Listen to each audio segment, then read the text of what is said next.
O'zi mashinani kimdan olsangiz ham biz aytamizda tekshirtirib olinglar deyman-da. Masalan, men mashina sotayotganimda klientga aytaman, обязательно olib borib tekshirtirib oling deyman. Chunki u yillar o'tgandan keyin kimdir kraska qilib qo'yadi-da, egasi bilmaydi-da, aybdor biz bo'lib qolamiz. Hozir siz mana shu mashinani tekshirtirib olganingizda, siz kamida $500, $1000 tushirardingiz egasini narxidan. Chunki qarang, hozir aytpetida pitno deb sotgan-ku. Qarang, kriloda seli bor. Mana kriloda seli bor. Merda bor. Mana eshigida bor.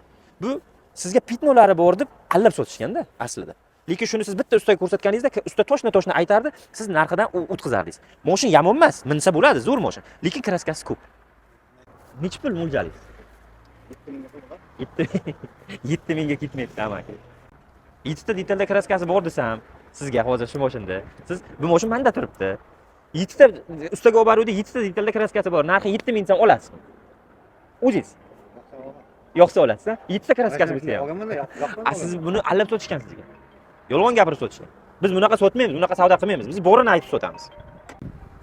5000 ga tortadi. 5000 dan yuqorisiga olib qola olmaydi. 5000 ga ham mana hozir kommentariyada "Ha, qimmat baholadingiz" deydi. Lekin mashina yaxshi, suyaklari but-butun. 5000 ga arziydi.